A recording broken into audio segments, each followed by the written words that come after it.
दिव्य दृष्टि, संसार की समस्त प्रमाण पे चढ़े हुए प्रकृति का वो गुरूर, जिसे समझने के लिए हम इंसानियती जीवन में ढलते हुए हर वक्त अपने आप से सवाल करते हैं कि आखिर ये संसार कैसे निर्मित हुआ, कौन है इनके संचालक। इस प्रकार की भावना सदैव उत्पन्न होता रहता है। हमें इन सब की भावनाओं में उतारने के लिए एक सीढ़ी की आवश्यकता होती है, जो है मेडिटेशन, ध्यान। इसे सावधान होकर अपने जीवन में सावधान होकर जीवन में चल रहे नकारात्मक विचारों से सावधान होकर हमें आगे बढ़ने से रोकने वाले तथ्य को नजरअंदाज कर हम यह हमेशा फील करते हैं कि हमारी भावनाओं को समझने वाले आखिर कोई तो होगा यहाँ, परंतु ऐसा नहीं होता।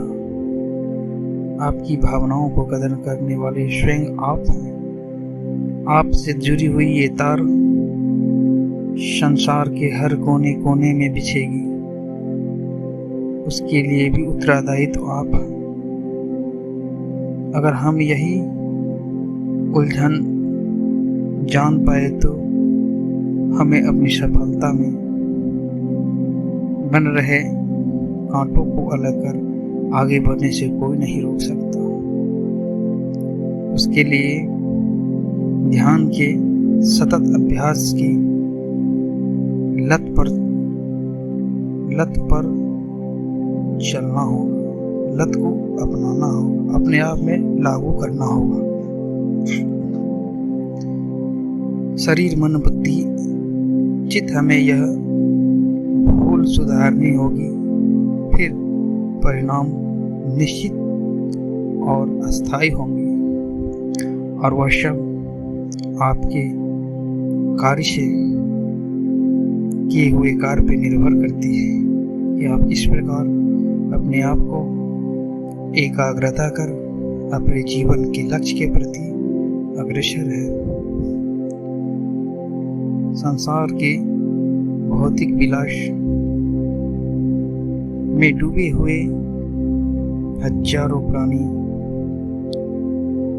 और उन हजारों में से कुछ प्राणी ही अपने जीवन के सतत मार्ग को चुनती है और उन पे चलने के लिए आध्यात्मिक शक्ति का सहारा लेते हैं।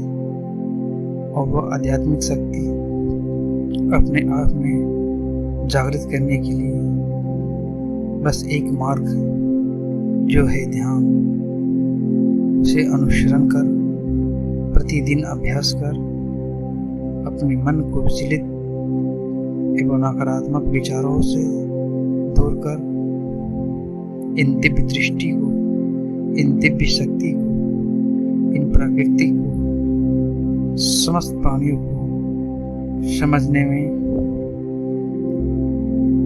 ध्यान की गति को तीव्रता प्रदान करने के लिए अभ्यास करते हैं। शक्तिशाली साधन माना गया है ध्यान को। योगासन से शरीर स्वस्थ बनता है, प्राणायाम से मन नियंत्रित होता है, मन का निर्विक्षण होना, इधर उधर भटकना, इंद्रियों के अंतमुखी होने को ध्यान की शुरुआत माना जाता है। भटक रहे मन के अंदर विवेक बुद्धि से उन हलचल को दूर रखे, अपनी समस्त शक्तियों को, ऊर्जा को एक स्थान पर केंद्रित कर उसका प्रयोग सद्कार्यों के लिए करना ध्यान की पहली अवस्था है, जिसे इस प्रकार लागू हुए जीवन में अनुसरण किए हुए तथ्य को समाधि कहा जाता है। जिस काम में चित्त की असारा शक्ति और आपके द्वारा किया गया कार्य वह शांति का प्रदाता नहीं हो सकता, इसलिए निस्वार्थ